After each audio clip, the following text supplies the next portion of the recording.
आंतरिक शांति और आध्यात्मिक उन्नति की हमारी खोज में कभी कभी ऐसा होता है कि हमारा प्रकाश दूसरों की ईर्ष्या और अवमानना की छाया को आकर्षित करता है।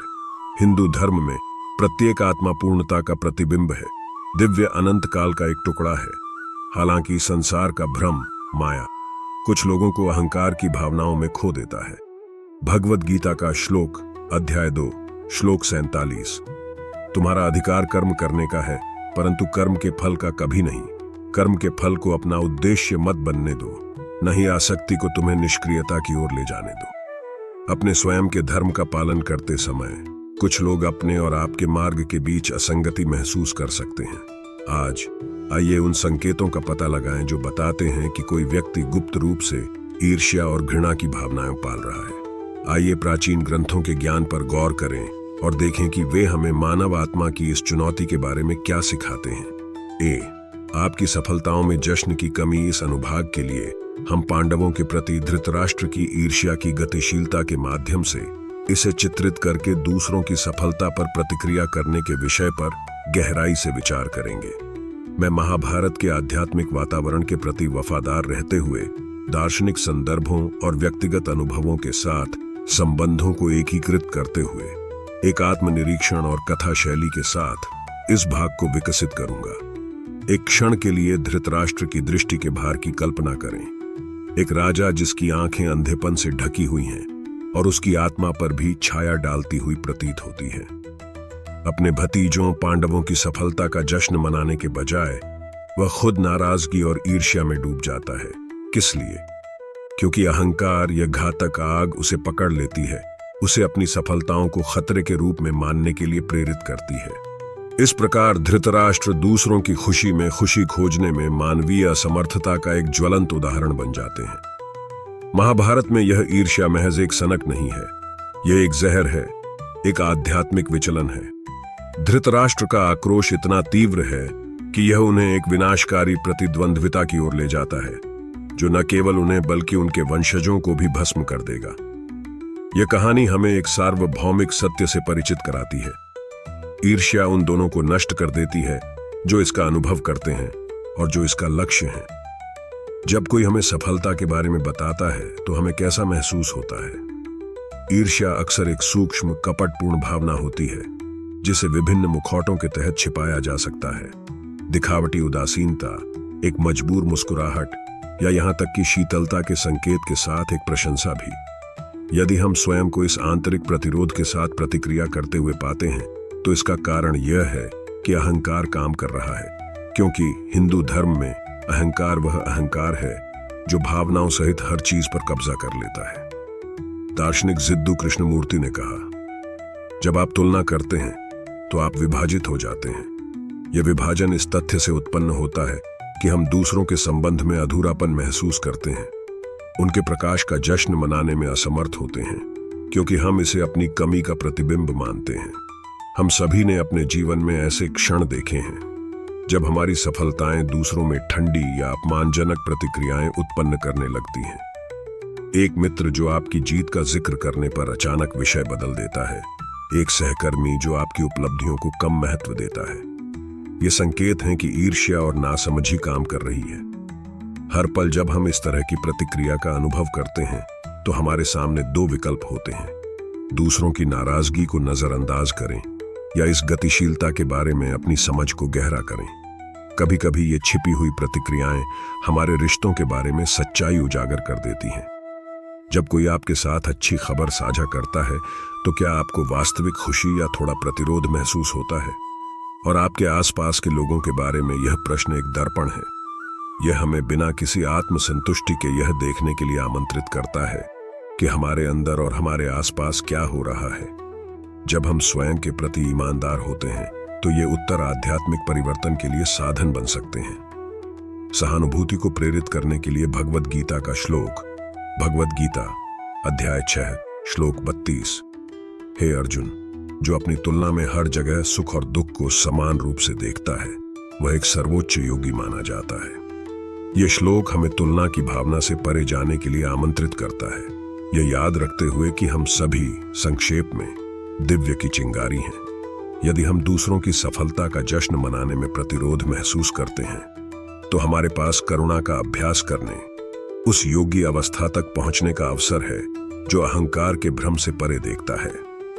हमारी यात्रा में ईर्ष्या का अनुभव अक्सर प्रकट होता है। यह किसी प्रमोशन के दौरान प्रकट हो सकता है जो हमारी पहुंच से परे है, या जब किसी प्रियजन को वह मिलता है जो हम चाहते थे। शायद आपको वह समय याद हो जब किसी दोस्त ने अपने सपनों का घर खरीदा हो, या उसे पेशेवर मान्यता मिली हो जो लगभग अनुचित लगती थी, क्योंकि आपको लगा कि यह आपके लिए बहुत योग्य था। ये भावनाएं मानवीय होते हुए भी रुकावट बन सकती हैं, लेकिन जब आध्यात्मिक जागरूकता के साथ खोज की जाती है तो वे गहन आत्मनिरीक्षण के लिए स्प्रिंग बोर्ड बन जाते हैं। इन क्षणों में ईर्ष्या अक्सर कमी या अपर्याप्तता की भावना प्रकट करती है। फिर भी पवित्र ग्रंथों के ज्ञान से हम समझते हैं कि यह प्रतिक्रिया एक भ्रम है। हमारे अपने धर्म, हमारे व्यक्तिगत मिशन की समझ के बजाय दूसरों के कार्यों के फल के प्रति लगाव है। धृतराष्ट्र जैसी प्रतिक्रियाओं का सामना करते हुए जो पांडवों के लिए खुशी मनाने में असमर्थ है, हमें क्या करना चाहिए? उत्तर एक बार फिर भगवद गीता में है। कृष्ण सिखाते हैं कि योगी को बाहरी प्रतिक्रियाओं से अप्रभावित रहना चाहिए। इस दृष्टिकोण को अपनाकर हम असंवेदनशील बने बिना दूसरों की नकारात्मक ऊर्जा से अपनी रक्षा करते हैं। भगवद गीता अध्याय 5 श्लोक 20। जो सुख में प्रसन्न नहीं होता और दुख से व्यथित नहीं होता और जिसका मन स्थिर, संदेह से मुक्त है, वही बुद्धिमान है। प्रबुद्ध आत्मा अपनी पूर्णता प्राप्त करने के लिए दूसरों की स्वीकृति या अस्वीकृति पर निर्भर नहीं होती है। सच्ची सफलता आंतरिक शांति में निहित है, एक ऐसी स्थिति जिसे दूसरों की खुशी या उनकी नाराजगी से परेशान नहीं किया जा सकता है। जो बात एक प्रबुद्ध आत्मा को अहंकार के प्रभुत्व वाले व्यक्ति से अलग करती है, वह है आक्रोश को करुणा में बदलने की क्षमता।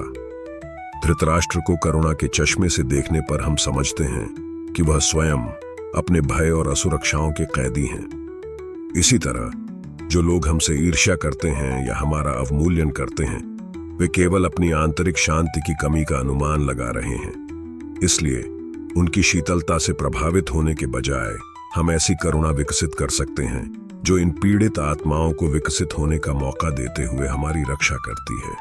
यह गर्व का संकेत नहीं है, बल्कि सच्चे प्यार का संकेत है, जो हमारी चेतना को ऊपर उठाता है और शायद उन्हें दूसरा रास्ता देखने की अनुमति देता है। क्या हम भी नाराजगी या ईर्ष्या की अपनी प्रतिक्रियाओं को करुणा और स्वीकृति की शक्ति में बदल सकते हैं? तो लगातार तुलनाएं और मूक प्रतियोगिताएं हमारे जीवन के ताने बाने में, तुलनाएं हमारे अपने रास्ते को अस्पष्ट करने वाले बादलों की तरह दिखाई दे सकती हैं। ईर्ष्या तब जड़ पकड़ती है जब हम अपने रास्ते, अपने धर्म से हटकर दूसरों के रास्ते पर ध्यान केंद्रित करते हैं।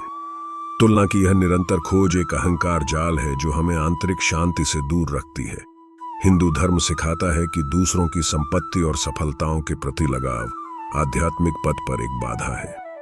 हमारे आसपास के कुछ लोगों के लिए प्रतिस्पर्धा करने की कोशिश करना असामान्य नहीं है। शायद आप किसी ऐसे व्यक्ति से मिले हों जिसके पास हमेशा साझा करने के लिए कुछ बेहतर या बड़ा होता है, चाहे वह कोई उपलब्धि हो, कोई अधिग्रहण हो या कोई अनुभव हो।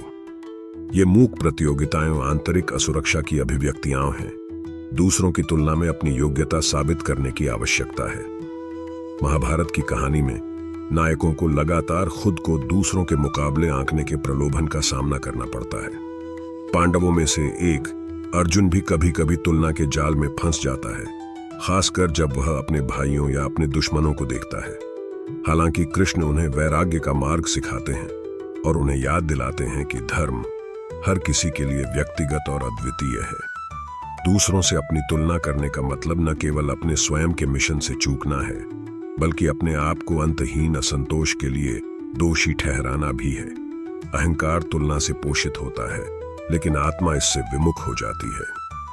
किसी और का जीवन जीने की कोशिश करके आप अपने एक हिस्से का बलिदान करते हैं। यह कुछ उस पेड़ की तरह है जो अपनी प्रकृति के अनुसार बढ़ने के लिए अपनी जड़ें धरती में डालने के बजाय तारों की चमक के साथ प्रतिस्पर्धा करने की कोशिश कर रहा है। जो लोग आपके प्रति ईर्ष्या की भावना रखते हैं, वे अक्सर आपके प्रकाश की नकल करना चाहते हैं, इसलिए नहीं कि वे अपने रास्ते के करीब जाना चाहते हैं। बल्कि इसलिए कि वे इस तुलना के बिना अधूरा महसूस करते हैं। क्या आप अपनी यात्रा की तुलना दूसरों से कर रहे हैं, या क्या आप अपने रास्ते पर शांत हैं? भगवद गीता के अध्याय 6 श्लोक 5 में कृष्ण आंतरिक उत्थान के महत्व के बारे में एक गहरा संदेश देते हैं। हर कोई स्वयं को ऊपर उठाता है, स्वयं और स्वयं को नीचा नहीं होने देता, क्योंकि केवल आत्मा ही आत्मा का मित्र है और केवल आत्मा ही आत्मा का शत्रु है। यह कविता हमें याद दिलाती है कि तुलना एक भ्रम है, एक दूरी जो हम अपने और अपने वास्तविक सार के बीच पैदा करते हैं। जो लोग आंतरिक शांति पाते हैं वे समझते हैं कि उन्हें दूसरों के मुकाबले खुद को मापने की जरूरत नहीं है। आध्यात्मिक उन्नति किसी से आगे निकलने में नहीं, बल्कि अपनी क्षमता को पूरा करने में पाई जाती है। स्वयं पर ध्यान केंद्रित करने से व्यक्ति अपना मार्गदर्शक और स्वयं मित्र दोनों बन जाता है। मौन प्रतिस्पर्धा शायद ईर्ष्या के सबसे सूक्ष्म रूपों में से एक है। यह हमेशा स्पष्ट कार्यों के माध्यम से ही प्रकट नहीं होता है, बल्कि हल्की टिप्पणियों, न्यूनतम इशारों के माध्यम से प्रकट होता है। एक जबरदस्ती मुस्कुराहट, एक कातर नजर या सफलताओं को साझा करने का यह सूक्ष्म तरीका जो आपके अनुरूप प्रतीत होता है। ये सभी दृष्टिकोण प्रतिस्पर्धा की आवश्यकता को दर्शाते हैं, यहां तक कि अचेतन रूप से भी। हालांकि इस गतिशीलता के बारे में जागरूक होकर हमारे पास खुद को इससे अलग करने की शक्ति है। अपने आप को दर्पणों से भरे कमरे में कल्पना करें। इनमें से प्रत्येक दर्पण एक तुलना, एक ऐसे जीवन या सफलता की आदर्श छवि का प्रतिनिधित्व करता है जो आपकी नहीं है। इन शीशों में देखते हुए आगे बढ़ते रहने से आप अपने ही रास्ते से भटक रहे हैं। फलने फूलने के लिए जरूरी है कि हम अपनी नजरें अंदर की ओर मोड़ें और तुलना की इस श्रृंखला को तोड़ें। सूक्ष्म प्रतिस्पर्धा व्यक्तिगत भी हो सकती है। आइए कक्षा में एक छात्र का उदाहरण लें। प्रत्येक ग्रेड, प्रत्येक मूल्यांकन खुद को दूसरों के मुकाबले मापने का एक तरीका बन जाता है। तीव्र प्रतिस्पर्धा की यह भावना उसके आत्मसम्मान की जड़ तक पहुंच जाती है। हालांकि जैसे जैसे वह बड़ा होता है, इस छात्र को एहसास होता है कि सच्ची संतुष्टि दूसरों से आगे निकलने से नहीं, बल्कि अपनी क्षमताओं, अपने ज्ञान को विकसित करने से आती है। इसी तरह हमारे जीवन में हम कभी कभी खुद को रिश्तों के एक ऐसे दायरे में पाते हैं जहां प्रत्येक व्यक्ति खुद को दूसरों के मुकाबले मापकर मान्यता प्राप्त करना चाहता है। यह घेरा मूक प्रतिस्पर्धा छिपी हुई ईर्ष्या का स्थान बन जाता है, जो थका देने वाला हो सकता है। इस दुष्चक्र से बचने का एकमात्र तरीका यह है कि अब गेम न खेला जाए। तुलना की परवाह किए बिना शांति अपने स्वयं के प्रक्षेप पथ को स्वीकार करने में निहित है। हिंदू धर्म इस विचार पर जोर देता है कि हर किसी का एक धर्म है, एक अद्वितीय आध्यात्मिक मिशन, जिसकी तुलना दूसरे से नहीं की जा सकती। जब आप इस विचार को स्वीकार कर लेते हैं, तो प्रतिस्पर्धा अपना अर्थ खो देती है। आगे बढ़ने या अनुकरण करने की कोई आवश्यकता नहीं है, क्योंकि प्रत्येक आत्मा अपने स्वयं के मार्ग का अनुसरण करती है। मूक प्रतियोगिताएं पर्याप्त न होने के आंतरिक भय की अभिव्यक्ति मात्र हैं। लेकिन जब आप अपने धर्म के प्रति शांत होते हैं, तो यह डर दूर हो जाता है। दूसरों की सफलताएं खतरों का प्रतिनिधित्व करना बंद कर देती हैं। वे प्रेरणा के स्रोत, जीवन की प्रचुरता की अभिव्यक्ति बन जाते हैं। आप दूसरों की सफलताओं या पथों पर ध्यान दिए बिना अपने स्वयं के धर्म में अपना जुड़ाव कैसे मजबूत कर सकते हैं? इस आत्मनिरीक्षण को विकसित करके हम खुद को अहंकार के भ्रम से अलग कर लेते हैं और अपने वास्तविक सार पर लौट आते हैं। हम उस कमल की तरह बन जाते हैं जो संकटपूर्ण जल में भी उगने पर भी अक्षुण्ण रहता है। एक बार जब हम दूसरों को प्रतिस्पर्धी के रूप में देखना बंद कर देते हैं, तो आंतरिक परिवर्तन हो सकता है। तुलना कृतज्ञता का अवसर बन जाती है। दूसरों की सफलताओं को उसी दिव्य ऊर्जा की अभिव्यक्ति के रूप में पहचान कर हम खुद को प्रतिस्पर्धा से मुक्त करते हैं। प्रत्येक सफलता सृजन की सुंदरता की याद दिलाती है और हम दूसरों की खुशी से समृद्ध महसूस करते हैं। इस प्रकार कृष्ण की शिक्षा अपना पूरा अर्थ लेती है। स्वयं के माध्यम से स्वयं को ऊपर उठाना, न कि दूसरों पर विजय के माध्यम से। जो लोग इस संदेश को समझते हैं, वे तुलना की आवश्यकता से मुक्त होकर स्वयं के साथ सद्भाव में रहते हैं। इस सत्य से अवगत होकर हम एक आंतरिक शांति विकसित करते हैं जो दिखावे से परे होती है, जो हमें शांति और अनुग्रह के साथ अपना रास्ता अपनाने की अनुमति देती है। 3. शब्द और रूप शीतलता से भरे हुए हैं। हिंदू धर्म में प्रत्येक प्राणी की ऊर्जा और इरादे को शब्दों से परे माना जाता है। अक्सर जो लोग ईर्ष्या रखते हैं वे सूक्ष्म इशारों के माध्यम से अपनी भावनाओं को प्रकट करने में मदद नहीं कर सकते हैं। बर्फीली घूरना, एक मजबूर मुस्कान, किसी के आपकी ओर देखने के तरीके से कई छुपी बातें सामने आ सकती हैं। ऐसा कहा जाता है कि कृष्ण को बचपन में ही कंस जैसे उन लोगों की ऊर्जा का एहसास हो गया था जो उनके प्रति नफरत से भरे हुए थे। यहां तक कि जब कंस ने मैत्रीपूर्ण मुखौटा धारण किया, तब भी कृष्ण ने अपनी आत्मा में अंधेरे को महसूस किया। क्या आप अपने आसपास की ऊर्जाओं और दूसरों के सूक्ष्म संकेतों से अवगत हैं? अपने अंतर्ज्ञान को सुनना सीखें, वह कभी धोखा नहीं देती। 4. आपकी पीठ पीछे गपशप करने की प्रवृत्ति कभी कभी नकारात्मक भावनाएं महसूस करना स्वाभाविक है, लेकिन आध्यात्मिक मार्ग हमें उन पर काबू पाना सिखाता है। जो लोग खुद को ईर्ष्या से मुक्त नहीं कर पाते, वे अक्सर खुद को दूसरों की पीठ पीछे बात करते हुए पाते हैं। न संबोधित ईर्ष्या गपशप में बदल जाती है। भगवद गीता का श्लोक, अध्याय 17, श्लोक 15। जो शब्द न तो अशांति उत्पन्न करते हैं और न ही क्षोभ, जो सत्य, सुखद और हितकारी हों तथा शास्त्रों का नियमित अध्ययन, ये वाणी की तपस्या कहलाते हैं। आप अपने शब्दों का उपयोग उन लोगों के प्रति कैसे करते हैं जिन्हें आप प्यार करते हैं, और उन लोगों के प्रति जिन्हें आप कम प्यार करते हैं। आपके शब्द आपके मन के बारे में क्या बताते हैं? 5. आपके कार्यों का लगातार अनुकरण। वेदांतिक लेखन में सम्मान के बिना किसी की नकल करना अक्सर उस व्यक्ति की ऊर्जा को हथियाने के प्रयास के रूप में देखा जाता है। जो लोग ईर्ष्या महसूस करते हैं, वे आपको श्रेय दिए बिना आपकी आदतों, आपके विचारों को पुण्य पेश करने का प्रयास कर सकते हैं। रामायण में रावण लगातार शक्ति में राम से आगे निकलने की कोशिश करता है, लेकिन वह राम की आत्मा की पवित्रता कभी हासिल नहीं कर पाता। रावण का मानना था कि राम के ज्ञान के संकेतों का अनुकरण करके वह उसी ज्ञान को प्राप्त कर लेगा, लेकिन शुद्ध इरादे के बिना नकल करने से केवल निराशा ही होती है। क्या आपने कभी किसी को बिना पहचाने उससे प्रेरित महसूस किया है? आप प्रशंसा और सम्मान को कैसे संतुलित करते हैं? 6. आपकी चुनौतियों से संतुष्टि। अक्सर जो लोग आपसे ईर्ष्या करते हैं, उन्हें आपकी कमजोरी के क्षणों में एक प्रकार की संतुष्टि मिलेगी। इसके परिणाम स्वरूप असामान्य चुप्पी या एक निश्चित उदासीनता भी हो सकती है। यह एक संकेत है कि यह व्यक्ति आपकी कठिनाई से राहत महसूस करता है, क्योंकि इससे उनकी अपनी असुरक्षा कम हो जाती है। भगवद गीता का श्लोक, अध्याय 12, श्लोक 13।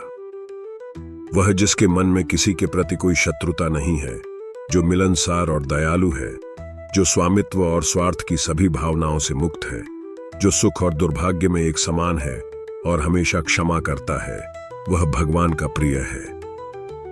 क्या आप वास्तव में दूसरों के लिए खुश हैं, यहां तक कि उनकी परीक्षाओं में भी? और क्या आप अपने आसपास भी ऐसी ही सहानुभूति महसूस करते हैं? हिंदू धर्म का ज्ञान हमें याद दिलाता है कि घृणा और ईर्ष्या वे जंजीरें हैं जो हमें माया के भ्रम में बांधती हैं। भगवद गीता में कृष्ण हमें करुणा और दयालुता सिखाते हैं, यहां तक कि उन लोगों के प्रति भी जो हमें नुकसान पहुंचाना चाहते हैं। प्रेम मुक्ति की कुंजी है और क्षमा करके हम अपने चारों ओर की नकारात्मक ऊर्जा से मुक्त हो जाते हैं। भगवद गीता का श्लोक, अध्याय 5, श्लोक 29। वह जो सभी चीजों में भगवान को और सभी चीजों को भगवान में देखता है, वास्तव में वह किसी से भी नफरत नहीं करता है। जब आप इन संकेतों को देखें तो याद रखें कि कभी भी शत्रुता न पालें, बल्कि आंतरिक शांति विकसित करें।